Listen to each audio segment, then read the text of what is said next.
అమ్మ నమస్కారం. నమస్కారం అమ్మా విజిత. చాలా రోజుల నుంచి అడుగుతున్నావు, నాకేమో ఇంకా ఈరోజు పాపం నేను నిరాశపరచడం ఇష్టం లేక కొంచెం గొంతు ఇదిగా ఉంది, క్షమించు. అయ్యో అంత మాట వద్దమ్మా, పర్వాలేదు. బాగాలేకపోయినా మీరు నాకు సమయం ఇచ్చారు, సంతోషం. థ్యాంక్ యూ రాజు.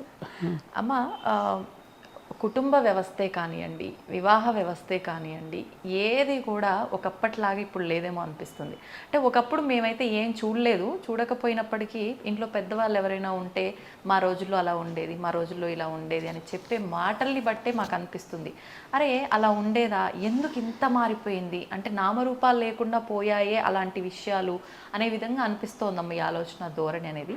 ముఖ్యంగా భార్యాభర్తల విషయం తీసుకుందామమ్మా. అసలు భార్యాభర్తలు అని అంటే ఎంత అన్యోన్యమైన దాంపత్యము, అసలు విడదీయలేని ఒక బంధము.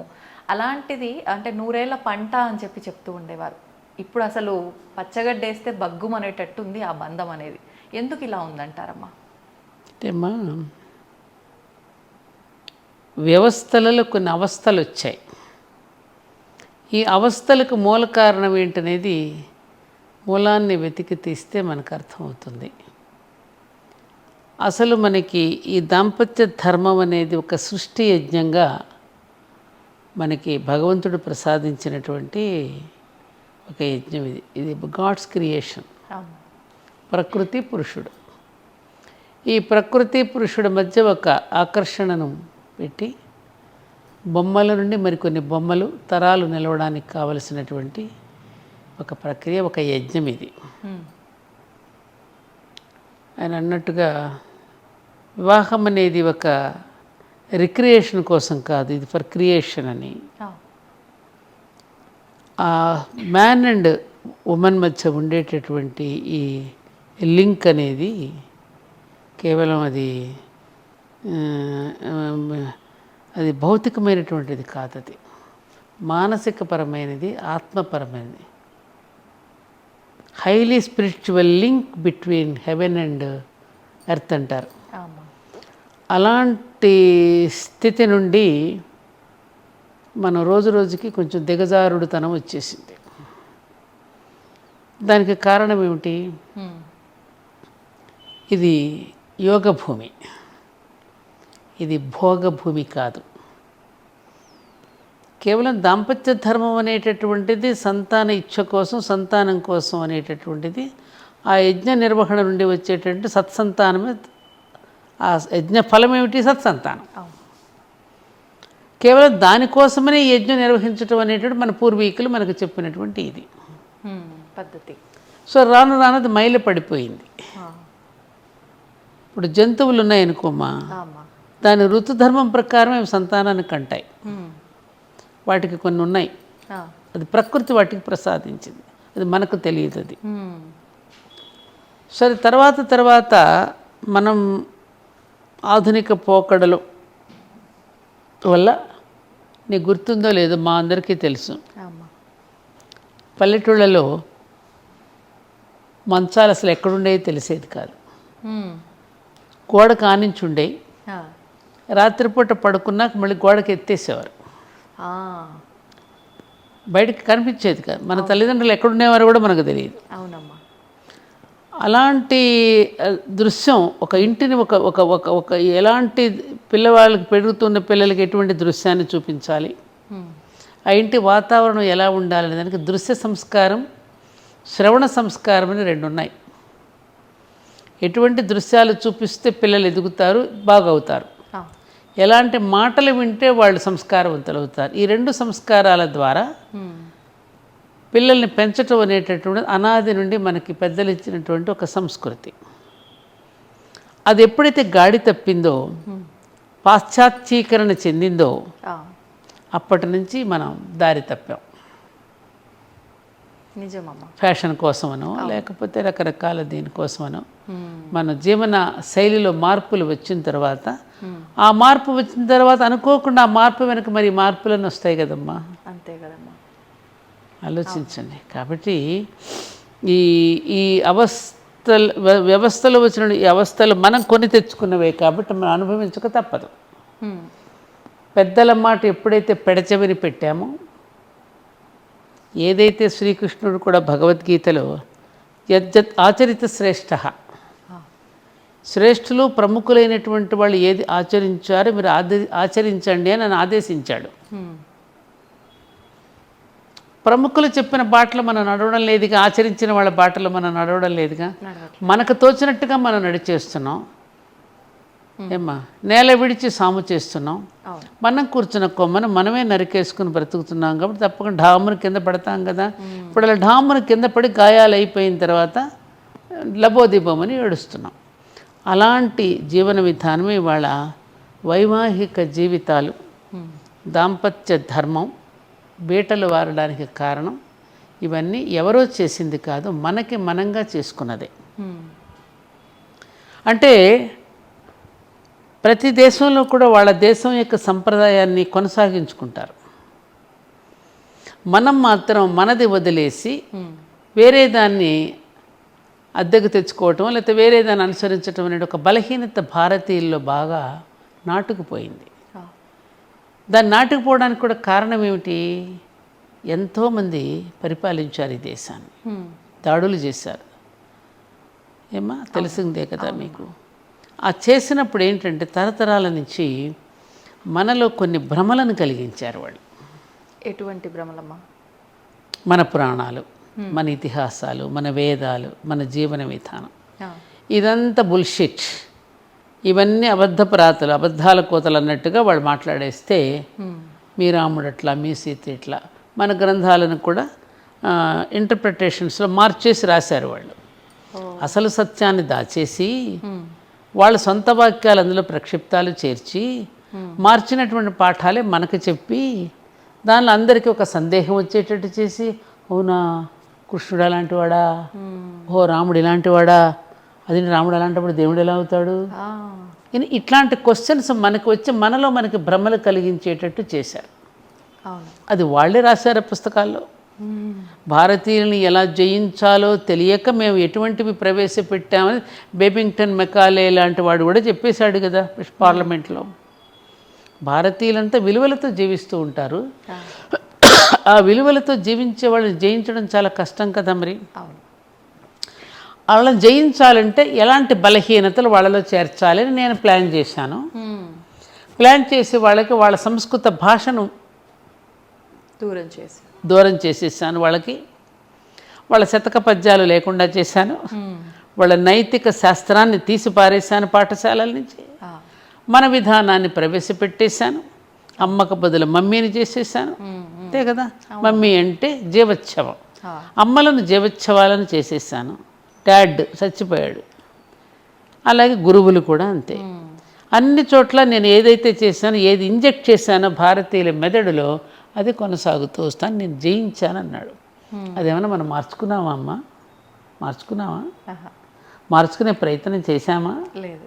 వాడు వెళ్ళిపోయిన తర్వాత ఆ కళంకాన్ని ఏమైనా తుడిచిపెట్టుకున్నామా? మన 26వ తారీఖున గణతంత్ర దినోత్సవం వస్తే నాకు ఎందుకునే వెళ్ళి జెండా కూడా ఎగరేయాలని అనిపించలే. నాకు బాధేసింది. ఆకాసేపు భారత్ మాతాకి జై అంటాం కదా, ఫార్మాలిటీగా ఏదో ఒక క్రతువును ఒక తంతులాగా చేసేస్తున్నాను తప్ప. మరి ఆ తర్వాత స్వాతంత్రం వచ్చి 77 సంవత్సరాలు అయ్యింది. మరి అప్పుడున్నటువంటి ఎజెండా ఏమైపోయింది? ఆ ఎజెండా ఒక్కటే అందరం కనుక అనుసరిస్తే బాగుండేది కదా. మరి ఇన్ని జెండాలు ఎందుకు వచ్చాయి మనకి? ఇన్ని జెండాలు ఎందుకు? ఆ ఒక్క ఎజెండానే అందరికీ ఉన్నప్పుడు ఎక్కడొచ్చింది మార్పు? మనలోనే ఐకమత్యం లేదు. ఐకమత్యం లేకపోవడమే కదా, మన ఆలోచన విధానంలో ధర్మం వెంటపడిన ఈ జాతి ధనం వెంటపడింది. అవును. ధర్మానికి శిరస్సు ఉంచిన ఈ జాతి ధనానికి పాదాలెత్తుతోంది. ఇప్పుడు త్యాగానికి పరాకాష్ఠగా నిలబడిన ఆనాటి భారతీయుడు ఈనాడు స్వార్థానికి పతాక ఈ అంచున నిలబడి ఉన్నాడు. అవునా కాదా? ఏమ్మా వాస్తవం అమ్మా. ఇది ఇది ఇది మనం తెలుసుకోకుండా ఇప్పటికీ మనం చూస్తున్నాం. ఎన్ని మాటలు మనం చెప్పుకున్నా, పైకి ఎన్ని సభలు సమావేశాలు పెట్టి, ఆ సభలు సమావేశాలు కూడా లక్షలు ఖర్చు పెట్టి పెడుతున్నాం మనం. ఆ పోడియం ఖర్చే బొచ్చుడు ఉంటుంది. ఆ పుస్తక పూలు, డెకరేషన్స్, ఇవన్నీ. అసలు ఏమిటి అక్కడ? ఏం అందిస్తున్నాం జాతికి మనం, పిల్లలకి? ఎందుకంటే నేను పిల్లల గురించి, నా ప్రయాణం అంతా పిల్లలతోనే. మీకు తెలుసు, నేను స్కూల్స్ కాలేజెస్ పిల్లలు.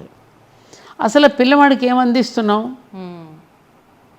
మొన్న నేను ఏదో ఒక వసంత పంచమి రోజున పిల్లల దగ్గరికి వెళ్ళి మాట్లాడితే ఒక్కొక్క విషయాన్ని వాళ్ళకి చెప్తుంటే ఎంత ఆసక్తిగా వింటూ వాళ్ళు 3-4 సంవత్సరాల పిల్లలు కూడా 1, 2, 3 తరగతి పిల్లలు కూడా ఎంతో ఆస్వాదిస్తూ వాళ్ళకి మెతిపి, ఇప్పుడు పిల్లవాడికి నువ్వు చారన్నం పెట్టేటప్పుడు ముందు అన్నాన్ని భక్తిగా మెతికి కాస్త నెయ్యి వేసి చారు వేసి గుజ్జు చేసి గోరుముద్దలు తినిపిస్తావు కదమ్మా. ఎందుకని?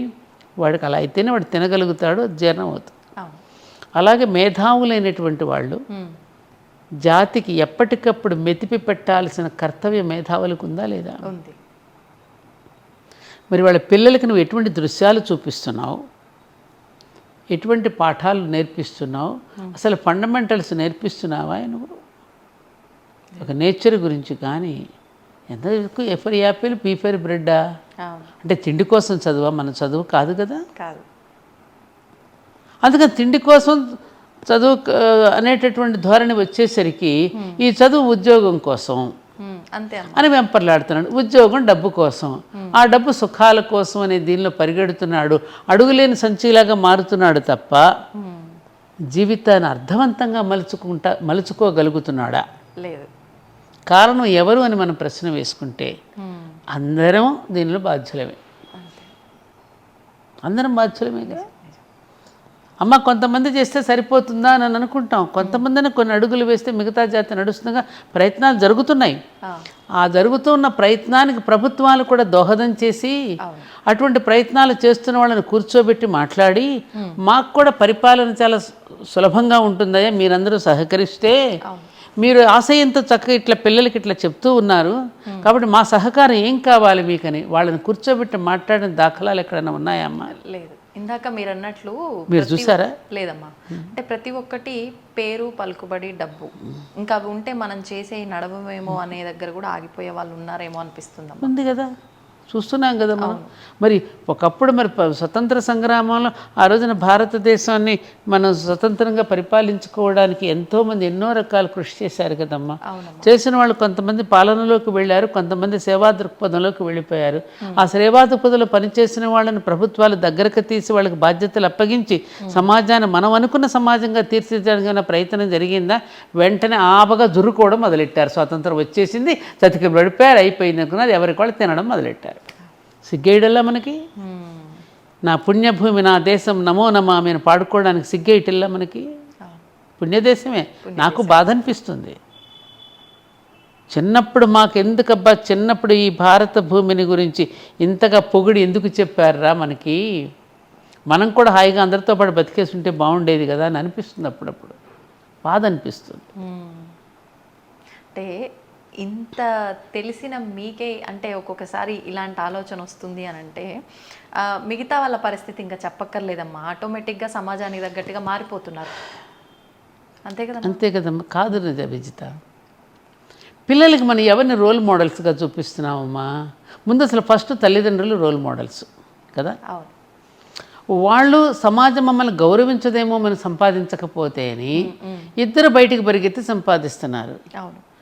ఈఎంఐలు అంటూ నానా రకాలు. నిన్న కూడా ఎవరో ఒకరు వచ్చి ఒకటే ఏడుపు నా దగ్గర. ఈ ఈఎంఐలు కట్టలేక నానా రకాల బాధలు పడి ఫైనాన్షియల్గా మోసపోయి నానా ఇబ్బందులు పడుతున్నామని ఒకటే ఏడుపు.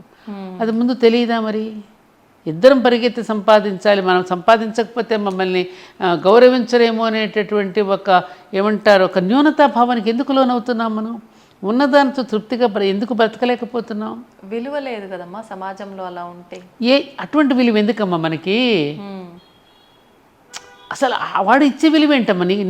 నీకు డబ్బులు చూసి నువ్వు వేసుకునే బట్టలను బట్టి, నువ్వు చేసుకునే నగలను గురించి, నువ్వు తిరిగే కారును బట్టి నీకు గౌరవిస్తే ఆ గౌరవం ఒక గౌరవం అమ్మా? నీ వ్యక్తిత్వం కదా. వాస్తవం. ఏమ్మా, ఎంతమంది మహానుభావులట కొల్లాయిగడ్డు కట్టుకున్న గాంధీ గారిని గౌరవించలేదమ్మా? వినోబాబాజీ భూదాన ఉద్యమం ఆయన గౌరవించలేదమ్మా? లాల్ బహదూర్ శాస్త్రి ₹1 కూడా తీసుకుని ఇంటికి వెళ్ళాడు. ఆయన ఇప్పటికీ మనం పూజ చేసుకుంటున్నామే. మన వ్యక్తిత్వం అమ్మా. నువ్వు గౌరవిస్తే ఎంత, నువ్వు గౌరవించకపోతే ఎట్లా? ఈశ్వర్ చంద్ర విద్యాసాగర్ పేరు వినే ఉంటావు కదా. ఆయన కూడా ఇట్లాగే పాపం కూలి మోసాడు, ఆయన పెట్టెలు మోసాడు, ఆయన కూలివాడికి. ఆయన ఒక రోజు ఇట్లాగ ఒక షావుకారి భోజనానికి పిలిస్తే ఆయన మంచి బట్టలు వేసుకురాలేదని భోజనం నుంచి పంపించేశారు బయట. నువ్వెవరు పొమ్మన్నాడు. ఓహో, నేను సరిగ్గా ఇలాంటి బట్టలు వేసుకోలేదు కాబట్టి నన్ను గౌరవించలేదా అని ఎక్కడో ఒక అద్దెకి తీసుకుని ఒక కోటు బూటు తెచ్చుకుని కూర్చున్నట్ట భోజనానికి. కూర్చొని భోజనం చేస్తే అప్పుడు రానిచ్చారు. వెళ్ళి ఆయన ఏం చేస్తున్నారు, విస్తరలో అన్నం వడ్డించిన తర్వాత ఆ భోజనాన్ని బూటుకు చూపిస్తూ, బూటు నువ్వు తిను, కోటు నువ్వు తిను, కోటుకు తిని పెడుతున్నట్టు అన్న. ఆ పిలిచిన యజమాని వచ్చి, సార్ ఏంటి? అవునయ్యా, మరి ఈ సూటుని బూటుని చూసే కదా మీరు గౌరవించారు, అందుకని సూటుకి బూటుకి అన్నం పెడుతున్నా, నన్ను కాదు కదా మీరు గౌరవించింది. సిగ్గుపడ్డాట. అలా బుద్ధి చెప్పడం కూడా రావాలేమో అమ్మ, పరిస్థితి రావాలిగా, మరి రావాలి కదమ్మా. ఆ గౌరవం ఎంతసేపు నిలుస్తుంది నీకు? ఈ గౌరవించిన వాడే రేపు వెనకమాల నిన్ను తిట్టుకుంటాడుగా, అంతేగా కదమ్మా. అది ఆ కృత్రిమమైనటువంటి ఆ గౌరవం పొందడం కోసం మనం ఎందుకు తప్పు చేయాలి? మళ్ళీ చేసిన తప్పుకు మళ్ళీ ఎంత శిక్ష అనుభవించాలి మనం? ఆ కర్మను మళ్ళీ మనం అనుభవించాలి కదా. అంటే ఎవరు ఈ కర్మ అనేది ఉంది అనేది నమ్మట్లేరమ్మా. ఆ తర్వాత సంగతి తర్వాత ఇలా ఉంటే తర్వాత చూసుకుందామని వచ్చినప్పుడు అది ఎత్తుకుంటాడు. ఎవరు చూశాడు కర్మను అనుభవించి వచ్చే ఎవడైనా చెప్పాడు? చెప్పుకోలేక ఏడుస్తున్నారు. ఎందుకమ్మా ఇవాళ సంపాదించుకున్న పిల్లలు చాలరామా? ఆ పిల్లలే మనకు శత్రువులుగా మారుతారు. ఆ పిల్లలే వ్యసనాలు బారిపడతారు. ఆ పిల్లలే నువ్వు సంపాదించిన సంపద నాశనం చేసి వాళ్ళు చెడిపోయి నిన్ను వీధిన పడేసినప్పుడు ఏమవుతుంది? అప్పుడు చూస్తున్నాం కదమ్మా అలాంటివన్నీ. వాళ్ళు చూస్తున్నాం. చిన్నప్పటి నుంచే మనం రకరకాల కారుల్లో వాళ్ళని స్కూల్స్కి పంపించేస్తున్నాం. వాళ్ళకి కావాల్సినవన్నీ ఇచ్చేస్తున్నాం మనం. వాడికి ఇంకేంటో తెలియడం లేదు. వాడికి ఇంకేం కావాలో వాడికి తెలియదు. ఇంకేదో కావాలి ఆ మత్తులో పడిపోయి ఏదో ఒక సుఖానుభవం కోసం వాడు అరువులు చేస్తున్నాడు కదా. కాబట్టి ఇవన్నీ మనం తెచ్చుకున్నవే. నువ్వు అన్నట్టు వివాహం అనే అక్కడే అనుకుంటా మొదలై మనకి ఇలా వచ్చాం.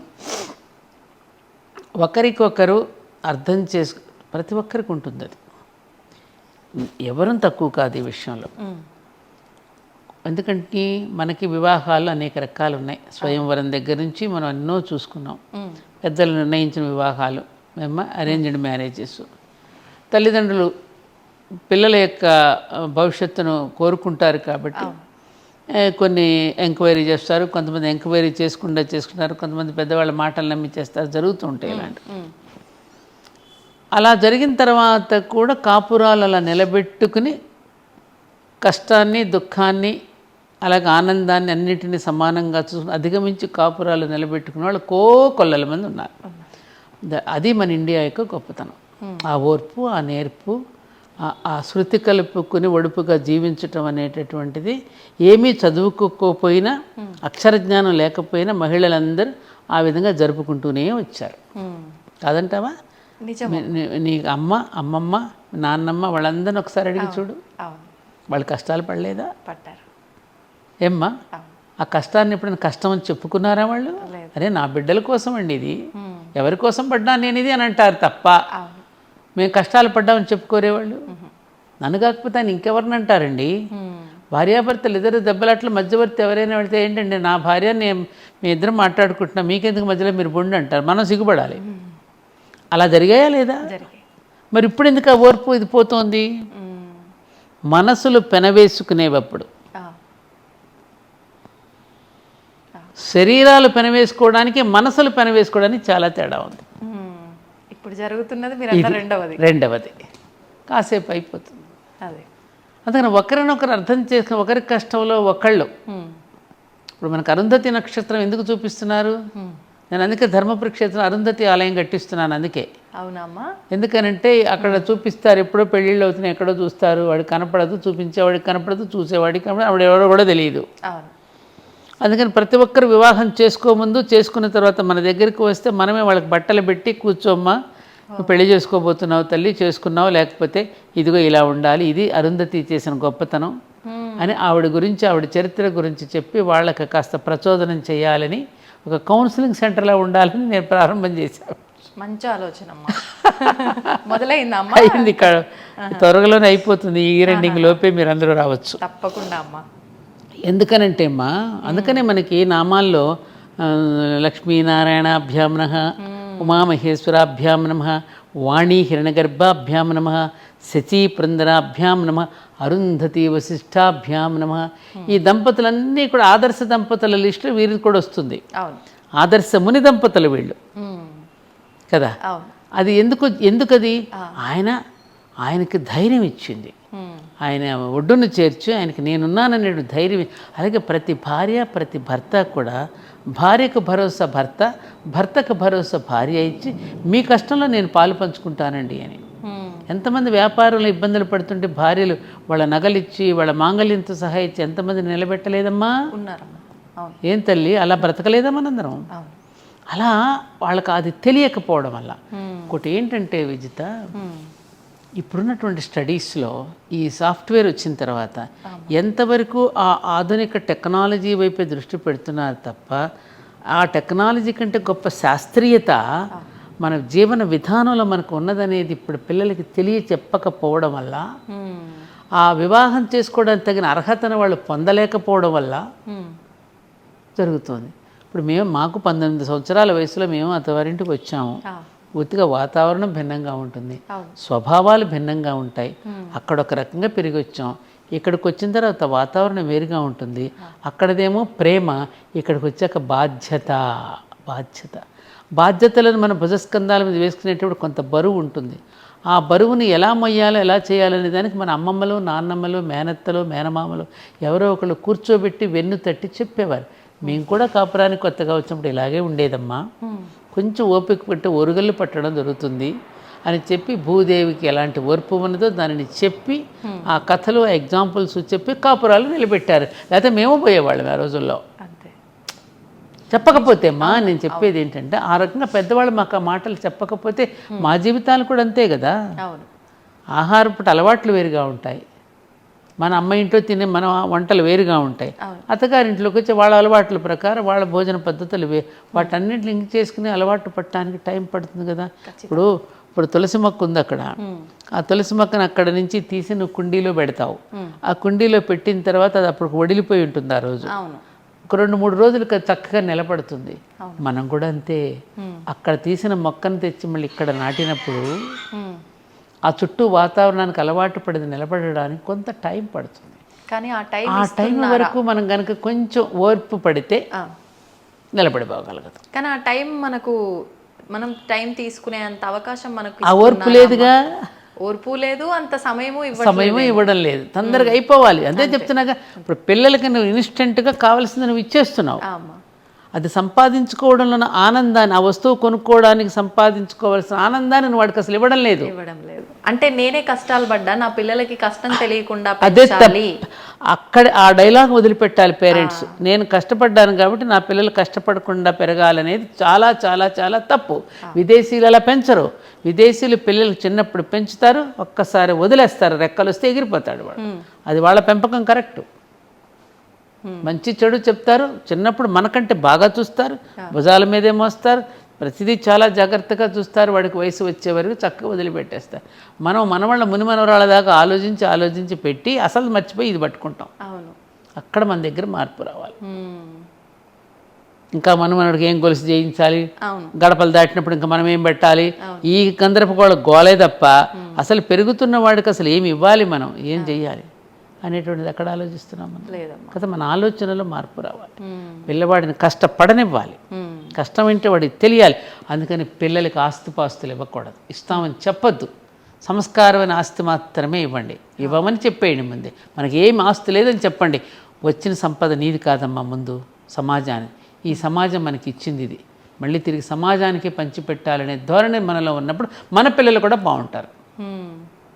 నేను ఇంకొక విషయం చెప్తున్నా, పెళ్ళిళ్ళు కూడా మీరు సింపుల్గా తక్కువ ఖర్చుతో చేయండి. నియర్ అండ్ డియర్ని పిలవండి.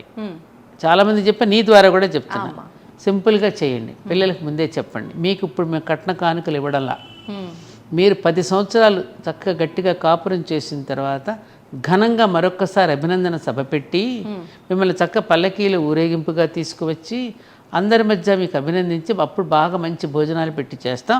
అప్పుడు మీకు ఇస్తాం అనుకున్న డబ్బు అప్పుడు ఇస్తాం, సగమే. ఆ తర్వాత మళ్ళీ 20 ఏళ్ళు ఏది రజతోత్సవం చేస్తాం కదా, అప్పుడు ఇవ్వండి. 25 ఏళ్ళు గడుస్తాయి కదా.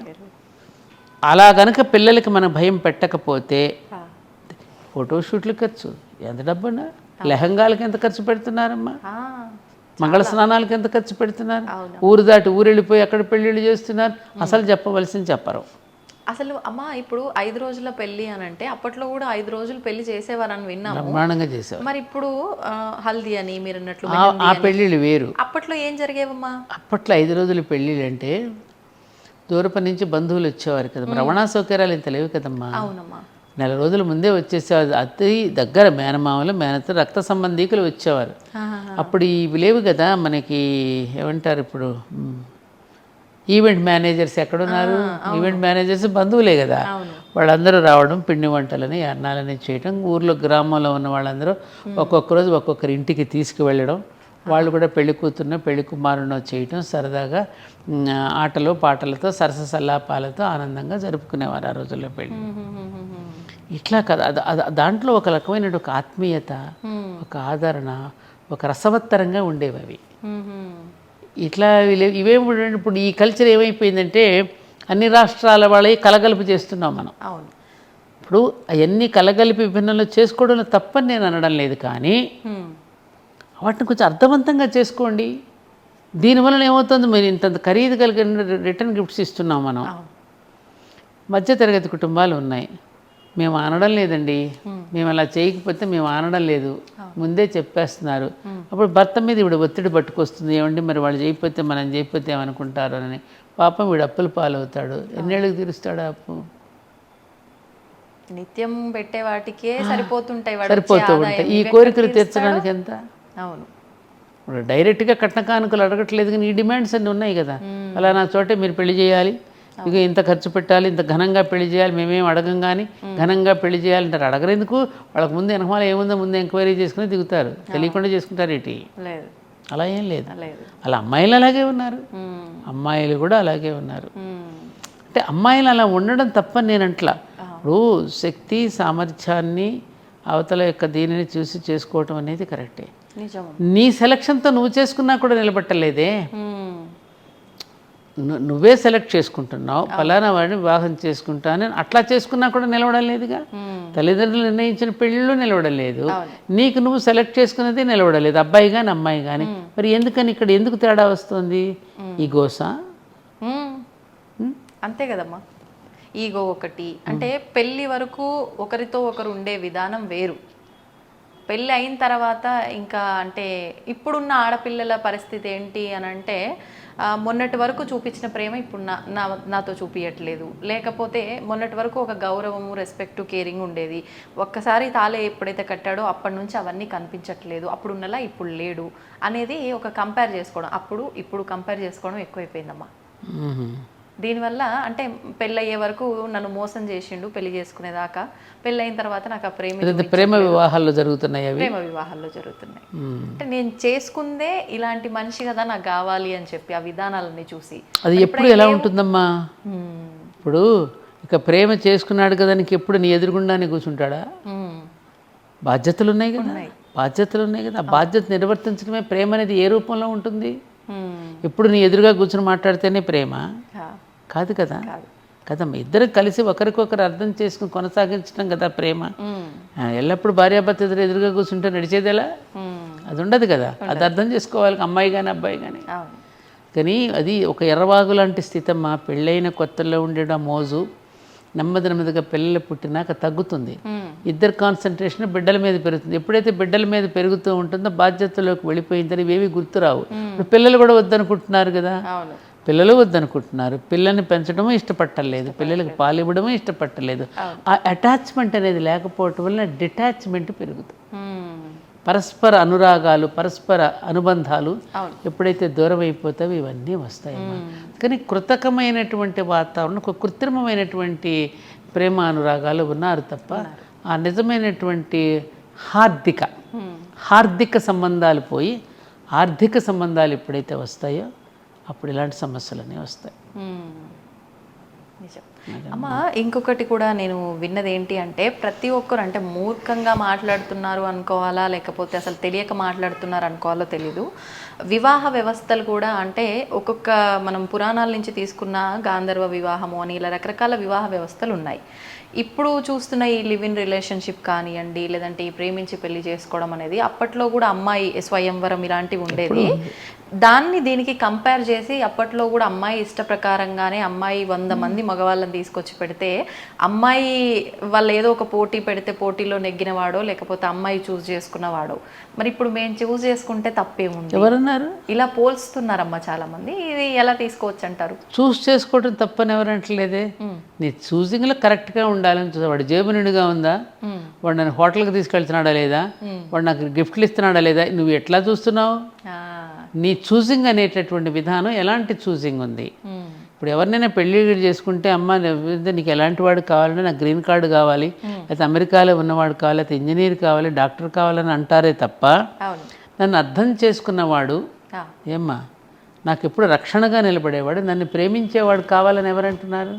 నువ్వెంతవరకు ఒక డాక్టర్గా చూస్తున్నావా, డాక్టర్ మనిషిని చూస్తున్నావా? నువ్వు డాక్టర్ని పెళ్లి చేసుకుంటున్నావా, మనిషిని పెళ్లి చేసుకుంటున్నావా, గ్రీన్ కార్డుని పెళ్లి చేసుకుంటున్నావా? అంటే మన కోరికలలోనే మనకు తెలుస్తోంది కదమ్మా. అందుకని అట్లాంటిది ఉన్నప్పుడు ఆ పైపైన మెరుగులు చూసి నువ్వు ఎప్పుడైతే ప్రేమిస్తావు అది పైపైనే ఉండిపోతుంది. నువ్వు హృదయ అంతర్గతంగా లోపలికి ఎక్కడ వెళ్ళి చూస్తున్నావు?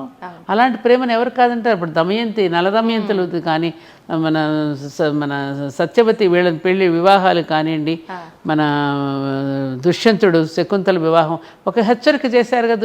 ఏ సాక్ష్యము లేకుండా పెళ్లి చేసుకుంటే ఎంత ప్రమాదం, హెచ్చరికగా మనకు నలదమ్మ మన శకుంతల దుష్యంతుడి వివాహం మనకు తెలియజేస్తుంది వివాహాలు. కాబట్టి నువ్వు ఎక్కడ దేనిని చూసి నువ్వు చేసుకుంటున్నావు అది కదా అక్కడ చెప్పేది మన వాళ్ళు. కానీ 2 రకాల మనుషులు ఉన్నారు కదమ్మా. గుడ్డిది ప్రేమ, గుడ్డిదంట. దేన్ని చూసి నువ్వు చూసి చేసుకున్నావు. అవును, 2 రకాలంటే అంటే నువ్వు చెప్పేది నాకు అర్థం. అంటే మీరు అన్నట్టు ఇప్పుడు ప్రేమ గుడ్డిది. కొంతమంది నన్ను ప్రేమగా చూసుకొని బాధ్యతగా ఉండే వ్యక్తి అయితే చాలు, నాకు ఆస్తులతో సంబంధం లేదు అనుకున్న వాళ్ళు వచ్చి అదే ఆలోచన మారకుండా ఉంటే బాగుంటున్నారు. తర్వాత అంటే మీరు ఇందాక అన్నట్టు పోల్చుకోవడము, పక్కోళ్ళని చూసి వాళ్ళు అది కొనుక్కున్నారు నాకు ఇది లేదు అని పోల్చుకుంటే, నువ్వు ఎంచుకున్నప్పుడు నీకు ఇది నచ్చింది ఇప్పుడు నచ్చట్లేదు మరి నేను ఏం చెయ్యాలి అనేవాళ్ళు ఒకరు. లేదు ముందే నాకు ఈ ప్రేమ ఇవన్నీ నాకేం కడుపు నింపవు, నాకు మంచిగా రిచ్గా ఉండాలి అనేటట్టు చూస్ చేసుకున్న వాళ్ళు. అప్పుడు అది ప్రేమ అవ్వదుగా. అవ్వదు, అది ప్రేమ అవ్వదుగా. అది ప్రేమ ఎలా అవుతుంది? ఆ ప్రేమ అనేటటువంటి దాన్ని చాలా అద్భుతమైనటువంటి అర్థం ఉంది కదమ్మా. ఇది ప్రేమ ఎలా అవుతుంది? ప్రేమలో త్యాగం ఉంటుందిరా. ఆ త్యాగం ఉంటేనే రియల్ ప్రేమ అవుతుంది కదా. అది లేనప్పుడు అది కేవలం లస్ట్ అంతే. అది తెలుసుకోవాలంతే. ఇప్పుడు నేను చాలామంది నువ్వు చూడు, ఇప్పుడు ఎన్ని చదువుకున్న మనలాంటి వాళ్ళలో ఈ ఆలోచనలు వస్తున్నాయి మీలాంటి. ఫుట్పాత్ మీద నేను అన్ని పరిశీలిస్తాను. సామాన్య మానవుల్లోకి వెళ్ళి చూస్తే వారిలో చూస్తే ఏ గొప్ప సౌందర్యము నీకు కనిపించదు. మామూలుగా మనం అనుకుంటున్న సౌందర్యం. గుడ్డివాడు అవుతాడు, అమ్మాయి కుంటమ్మాయి ఉండొచ్చు అమ్మ, వాళ్ళ భుజాల మీద ఒకరినొకరు ఎత్తుకుని వెళ్ళి ఒకరికొకరు తినిపించుకుంటూ చూస్తాం. వాళ్ళు ఏ సౌందర్యం చూశారమ్మా? ఆ ప్రేమ ఎక్కడది? ఇప్పటికీ చూస్తాను, కొన్ని కుటుంబాల్లో చూస్తాను, అమ్మాయిని చూస్తాను. ఇప్పటికీ అన్ని సంవత్సరాలు 83-80 సంవత్సరాలు ఇచ్చిన ఆ భర్తకు ఆవిడ చేసే సేవలు కానీ, భార్యకు బాగుండకపోతే మననే మా ఇంటి పక్కన సరిపోతే ఆ భార్య కోసం ఆయన వెలిపించడం, ఇప్పటికీ 76 సంవత్సరాలకు వయసు, మరి భర్త కోసం ఆవిడ వెలిపించడం. ఏ సౌందర్యం చూసమ్మా ఇది? వాళ్ళు ఆటుపోట్లు ఎదుర్కోలేదా? ఎదుర్కొన్నారు. ఇది తెలియటలేదమ్మా. జీవనం వేరు, జీవితం వేరు. పాశ్చాత్యులకి వివాహం అంటే 2 జీవితాల కలయిక కాదు. పాశ్చాత్యులకి వివాహం అంటే 2 శరీరాల కలయిక.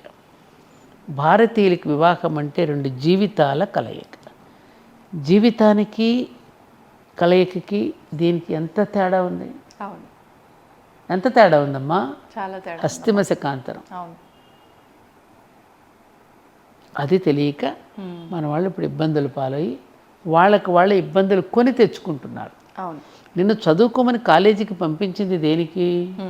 నువ్వు విద్యావంతురాలివైతే ఆ కుటుంబం మొత్తం విజ్ఞానవంతంగా సంస్కారయుతంగా ఉంటారు, నీకు చదువు తెప్పిస్తున్నావు. నువ్వు చదువు అనేది నేను ఉద్యోగం కోసం కాదు కదా.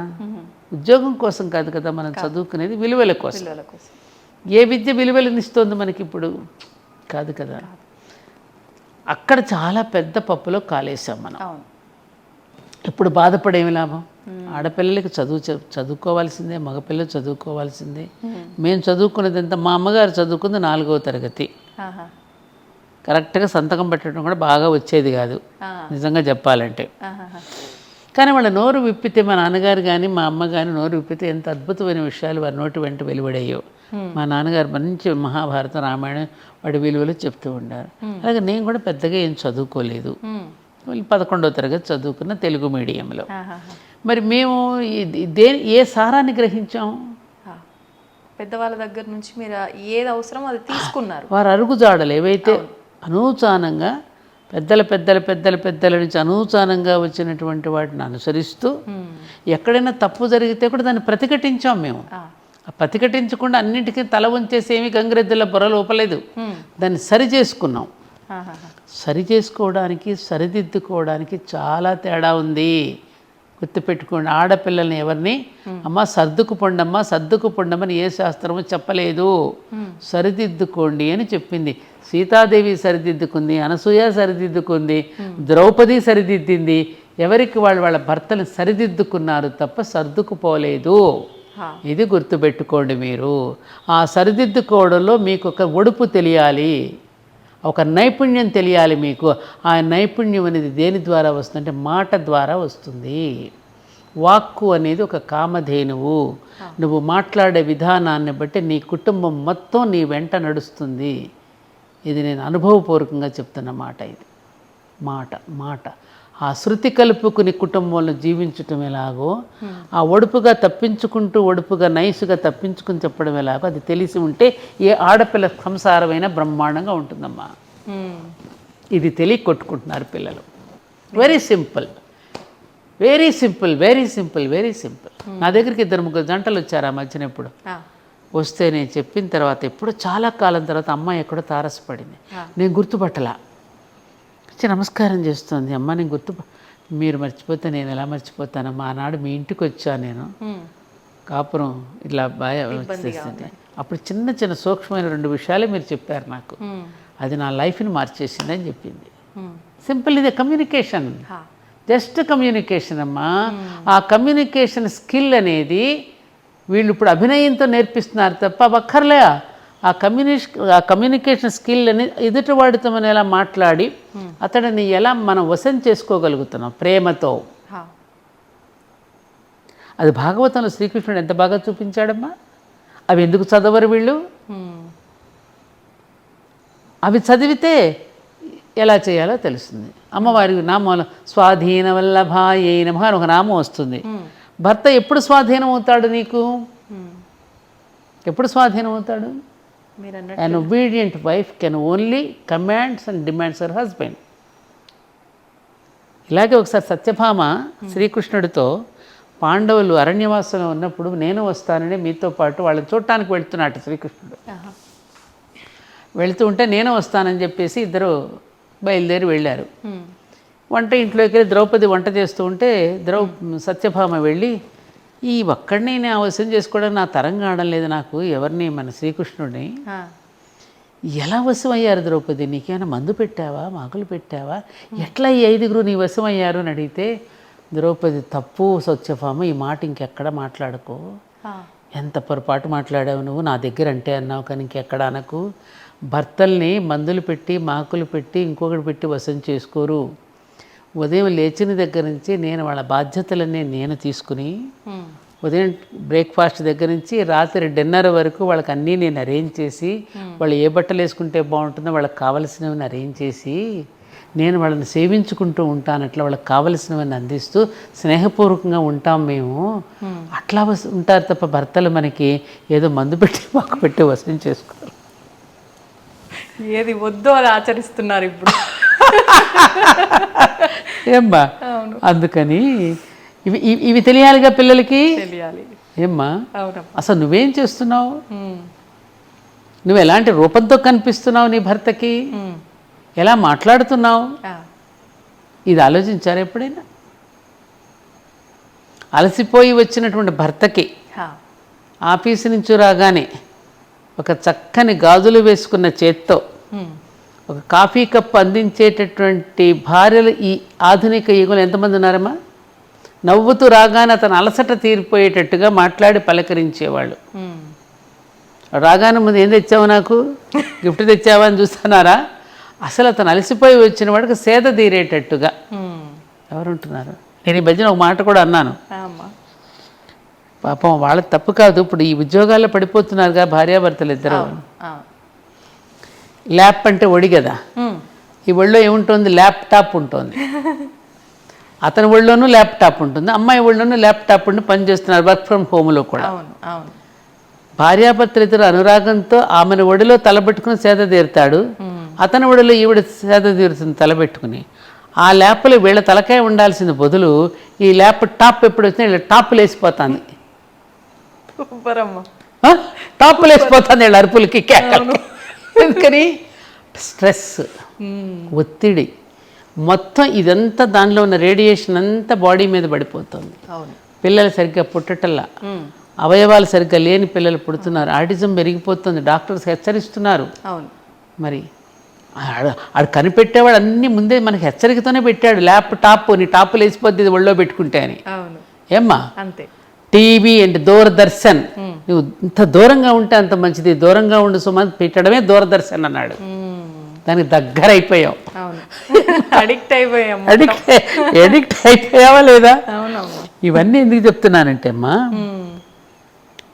నేను ఒక మాట అంటాను సుజిత, నువ్వు ఎటు అంటే నేను ఏదో చెప్పేస్తున్నట్టున్నాను. సరదాగా ఉంది మన ఇద్దరు సంభాషణ. అది ఇవి ప్రకృతి అంటే సైంటిస్టులు ఉంటారు, శాస్త్రవేత్తలు ఉంటారు కదా, వాళ్ళు ఎంతో అన్వేషణ మొదలుపెట్టి ఏదో కనిపెట్టాలని పరుగు తిరుగుతున్న కొద్దీ ప్రకృతి తన తలుపులు తెరిచి అన్ని రహస్యాలను ఇస్తూ ఉంటుంది పిల్లలకి. కనిపెట్టలేగా వీళ్ళంతా. ఆమె యొక్క రహస్యాలని ఆవిడ కనిపెడుతున్నానని పోతున్న కొద్ది రహస్యాలను విప్పి చెప్తూ ఉంటుంది. అవన్నీ మేము కనిపెట్టామని వీడు విర్రవీగుతూ ఉంటాడు. కానీ ఆ ప్రకృతి మరొకటి కూడా చెప్పింది, వేరే నేను 2 ఇచ్చాను, దేని నేను వద్దని చెప్పలేదు, దేనికైనా హద్దు ఉండాలని ముందే చెప్పాను మీకు, హద్దులు ఎరిగి ప్రవర్తించమని చెప్పాను మీకు. కానీ హద్దులు మీరు ప్రవర్తించేటువంటి ప్రమాదం ఉంటుందని కూడా నేను చెప్పాను. కానీ మీరు హద్దులు మీరి వెళ్ళిపోతున్నారు. హద్దులు మీరి వెళ్ళిపోయినప్పుడు ఆ ప్రమాదాన్ని ఎదుర్కోవాల్సింది, ఆ ప్రమాదానికి ఏమంటారు, దానికి మాడి మసైపోవాల్సింది మళ్ళీ మీరే సుమా అని ప్రకృతి హెచ్చరిక చేస్తూనే ఉందిగా, చేస్తుంది. దాచిపెట్టుకోలేదు తన రహస్యాలు, ఇంకా నీ కూడా బోలెడున్నాయి. ఉన్న రహస్యాలను వీడు ఛేదిస్తున్నాడు, తీస్తున్నాడు, చెప్తున్నాడు. ప్రకృతి నేను దర్శించాను అని అనుకోవడంలో అతని ఎదుగుదల కనపడుతుంది. ప్రకృతి నేను జయించాను అంటే ప్రమాదం. జయించావా? జయించగలవా? అస్సలు సాధ్యపడదు.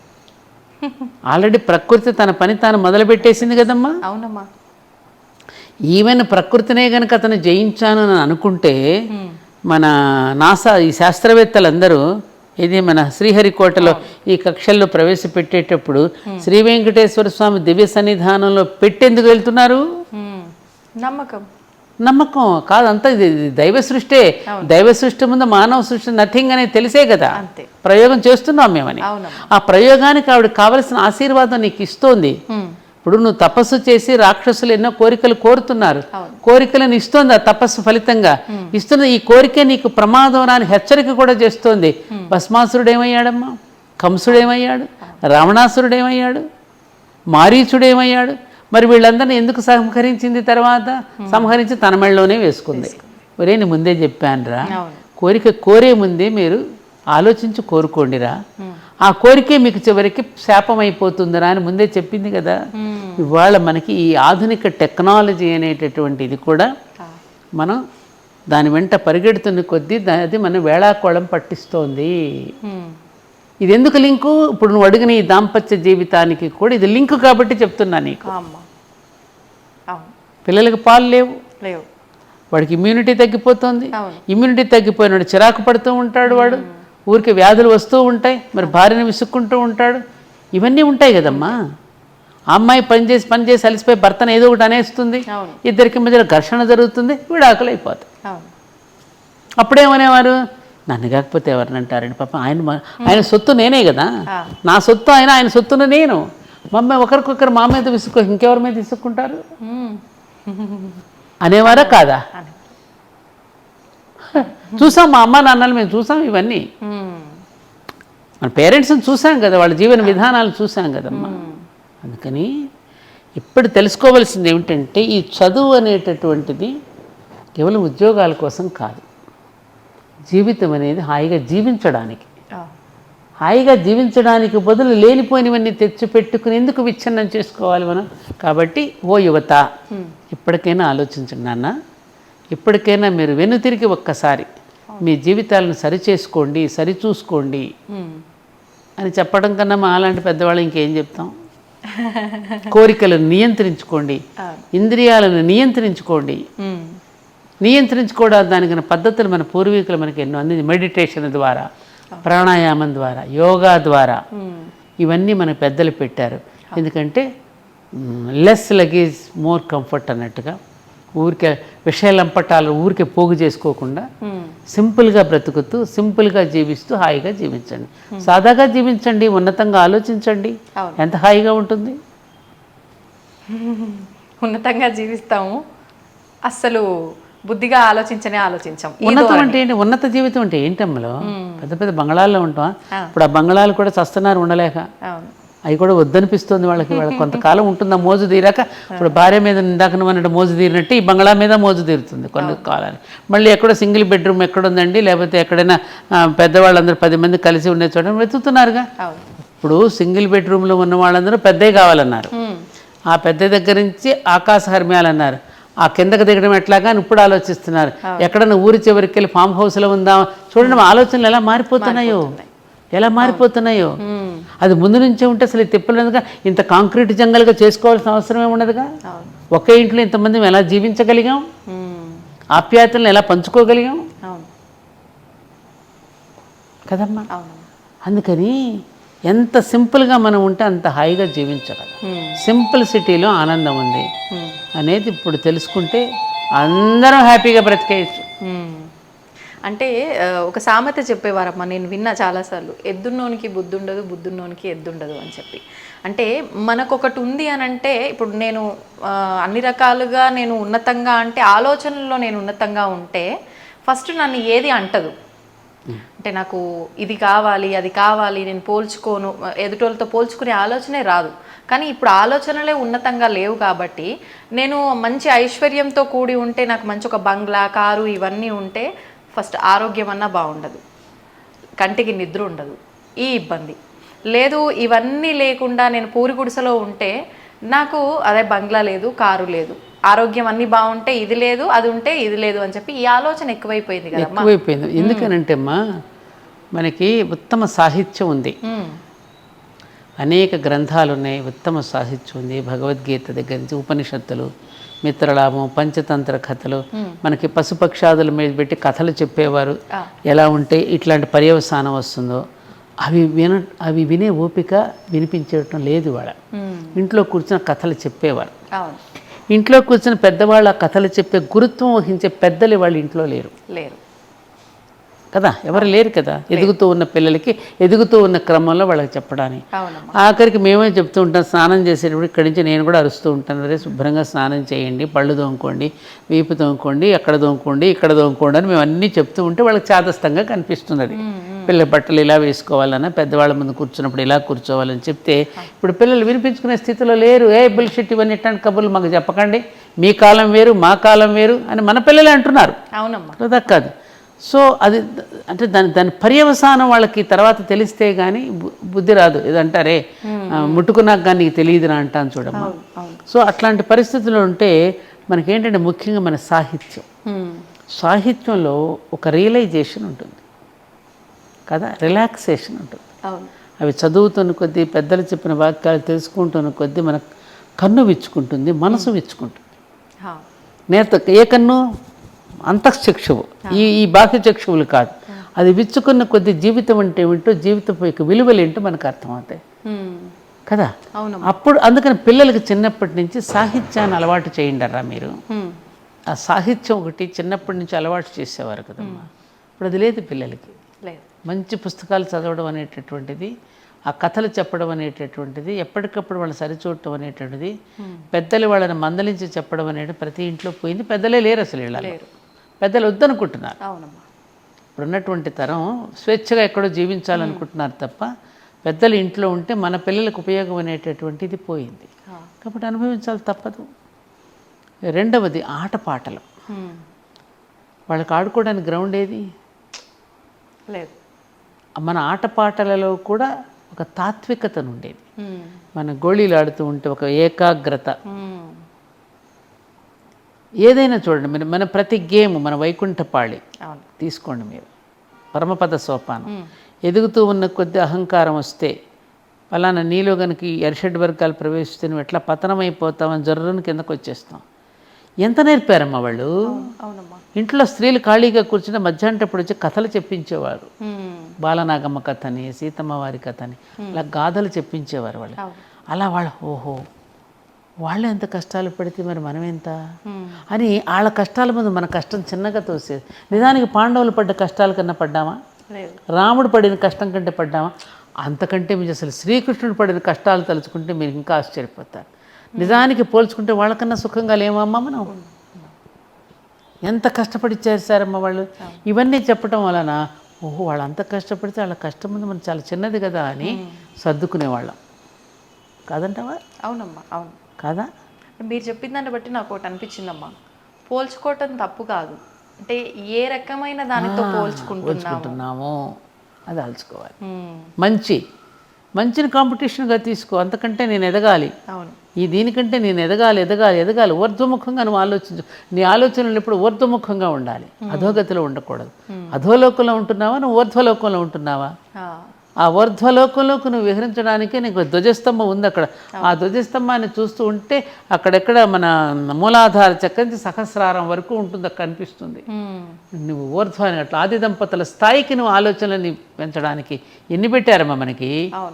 సంతోషం ఏంటంటే ఈ మధ్యకాలంలో నేను చూస్తున్నాను, ప్రపంచవ్యాప్తంగా మన భారతీయమైనదే కాదు, ప్రపంచవ్యాప్తంగా ఈ సనాతనమైనటువంటి ధర్మం ఏదైతే ఉందో, ఎటర్నల్ ధర్మ, ఆ ధర్మాల మన ఋషులు ఏవైతే చెప్పారో ఆ ఋషులు చెప్పిన వాటిని ఇప్పుడు ప్రయోగాత్మకంగా చూసి ఆశ్చర్యపోయి మన ఓంకారం మనం పలుకుతూ ఉన్నప్పుడు వచ్చే మన ప్రకంపనల మీద రీసెర్చ్ చేసి హ్యాట్స్ ఆఫ్ అన్నారు. మన గుడి చుట్టూ మనం చేసే ప్రదక్షిణలు చేస్తున్నప్పుడు మన బ్రెయిన్లో ఎటువంటి ప్రకంపనలు వస్తున్నాయో, ఏ విధంగా మనం కనెక్ట్ అవుతున్నామో, మనం తీర్థం తీసుకునే దగ్గర నుంచి, గుడిలో ప్రసాదం తీసుకునే దగ్గర నుంచి అన్నింటి వెనుక ఉన్న శాస్త్రీయత నా కోణాల్లో చెప్తూ ఉంటే విదేశీయులు చెప్తుంటే అవునా తెల్లబోతున్నామే మనం. అది ఎప్పుడు పెట్టారు, ఎందుకు పెట్టారు, ఎంత అద్భుతాలు చేశారు. ఇది వాళ్ళ ప్రపంచవ్యాప్తంగా ఒక చర్చ జరుగుతోంది. మళ్ళీ వాళ్ళు ఎక్కడా కూడా భక్తుల యొక్క సందోహం పెరిగిపోతుంది, కానీ అది ఎటువైపుకి దారి తీస్తుంది అనేది ఒక భయంకరంగా కూడా ఉంది. ఒక రకంగా చెప్పాలంటే చాలా భయంకరంగా ఉంది. అది పెరుగుతోంది కానీ అది అంటే తెలుసుకోవడం కోసం కాదమ్మా, కోరికల కోసం ఒక హిస్టీరియా లాగా మారింది. అది ఒక హిస్టీరియా అంతే అమ్మా. ఇది కూడా ప్రమాదం. అవును, ఇది కూడా ప్రమాదం. ఇవేమీ లేనప్పుడు నువ్వు ఊహించుకో, ఈ సోషల్ మీడియా లేదు, ఈ టెలివిజన్స్ లేవు, ఈ రేడియోలు లేవు, ఎవరు ఏమీ ప్రసారం చేయకుండానే ఇంటింట ధర్మం ఎలా ప్రసారం అయ్యింది. ప్రచారం చేశారు ఆ రోజుల్లో, ప్రసారం అయ్యింది. ఒక సంక్రాంతి పండుగ రోజున ఒక హరిదాసు ఒక కీర్తన పాడి నిన్ను ఆధ్యాత్మికత వైపు నడిపించి ఇంటింటికి ఒక గురువుని ఏర్పాటు చేశారు వాళ్ళు. ఒక బుడబుక్కల వాడు వస్తాడు, వాడొచ్చి ఒక తత్వాన్ని పాడి వెళ్ళేవాడు, వినోదం కలిగించేవాడు. ఒక పిట్టల ధర వచ్చేవాడు, ఒక వినోదాన్ని పండించి వెళ్ళాడు. మరి అప్పుడు ప్రతి ఇల్లు కూడా ఒక గృహస్థాశ్రమంగా ఒక యజ్ఞార్థంగా జీవితాన్ని మలుచుకుని మన పెద్దలు జీవించలేదా? ఇవాళ ఏదో పెద్ద మనం చెప్పేస్తున్నామని బయలుదేరుతున్నాం, కానీ ఇవన్నీ లేనప్పుడు ఇంకా హ్యాపీగా బ్రతికారు. ఒకటి విజిత, ఇప్పుడు చెప్పడాలు ఎక్కువైపోయి ఆచరించడం తక్కువైంది. ఇది మాత్రం వాస్తవం. అనుకోవడాలు ఎక్కువైపోయి అనుష్ఠించడం మానేశారు. అవును, అవునా కాదా? నిజమమ్మా, నిజం. అంటే ఎవరికి తోచినట్టు వాళ్ళు చెప్తున్నారు, మేము ఎవరిది ఆచరించాలి కదా. ఒక చిన్న విషయం అమ్మా, మీరిప్పుడు కృష్ణుడిని ఆరాధిస్తే కృష్ణుడే గొప్ప అని కృష్ణుడికి సంబంధించిన విషయాలే చెప్తారు. అందరూ కృష్ణుడిని ఆరాధించండి అంటారు. శివుణ్ణి ఆరాధించిన వాళ్ళు శివుణ్ణే ఆరాధించండి, శివుడే అల్టిమేట్ అంటారు. ఈ కన్ఫ్యూజను చెప్పేవాళ్ళు పలు రకాలుగా చెప్పేసరికి ఆచరించే వాళ్ళ దగ్గరకు వచ్చేసరికి ఒక క్వశ్చన్ మార్క్. ఎవరిది ఆచరించాలి, ఏది ధర్మం, ఎవరు చెప్తున్నది కరెక్టు, ఈ ప్రశ్న చెప్పడం కరెక్ట్గా చెప్పలేకపోవడమే. కృష్ణుడు వేరు కాదు, అక్కడ శివుడు వేరు కాదు, ఇద్దరు ఒకటే. ఒక్కొక్కడు ఒక్కొక్క పోర్ట్ఫోలియో నిర్వహిస్తున్నప్పుడు దాంతో పిలువబడ్డాడంతే. పోషిస్తున్నప్పుడు విష్ణు అన్నావు, లయం చేసుకుంటున్నప్పుడు శివ అన్నావు, సృష్టిస్తున్నప్పుడు బ్రహ్మ అన్నావు. మనకి ఎన్ని లేవమ్మా? అవునమ్మా. ఇప్పుడు నువ్వు ఇంట్లో ఉంటే నీ హస్బెండ్ ఏమని పిలుస్తాడు, నీ అమ్మ ఏమని పిలుస్తుంది, నీ పిల్లలు ఏమని పిలుస్తారు, మన మనవడు ఏమని పిలుస్తాడు. మనకే ఎన్ని పేర్లు ఉన్నాయి, ఆయనకి ఎన్ని పేర్లు ఉండవమ్మా? మనకే ఎన్ని పేర్లు ఉంటే సర్వవ్యాపకుడు కదా, అనేక నామాలతో ఏ పేరుతో పెట్టినా పిలుస్తానన్నాడు కదా. కాబట్టి ఇవన్నీ మానవ సృష్టి.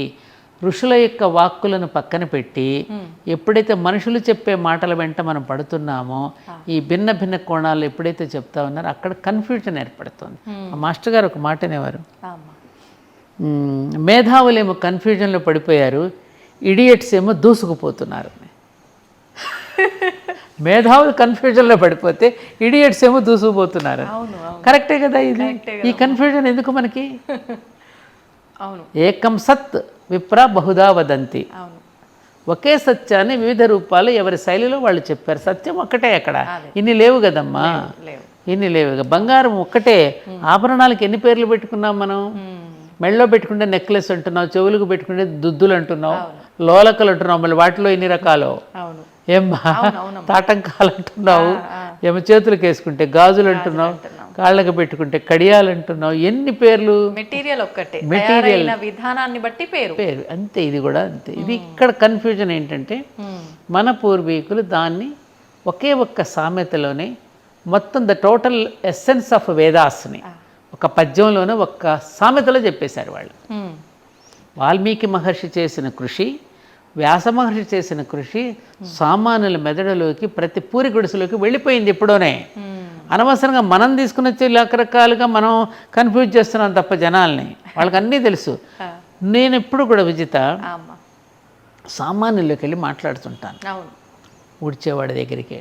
ఇప్పుడు మన దగ్గర జిహెచ్ఎంసి నారాయణమ్మ గారు మీరు వినే ఉంటారు. ఆవిడ ఎంత బాగా చెప్తాంది ఒక పద్యాన్ని. ఆవిడేం చదువుకుంది కదా. అలాగే నువ్వు పొలాల్లోకి వెళ్ళి చూడు, కూలీలను వెళ్ళి ఎంత అద్భుతమైనటువంటి ఫిలాసఫీ చెప్తారో తెలుసా. నాకు ఆశ్చర్యం వేస్తుంది వాళ్ళు చెప్తుంటే.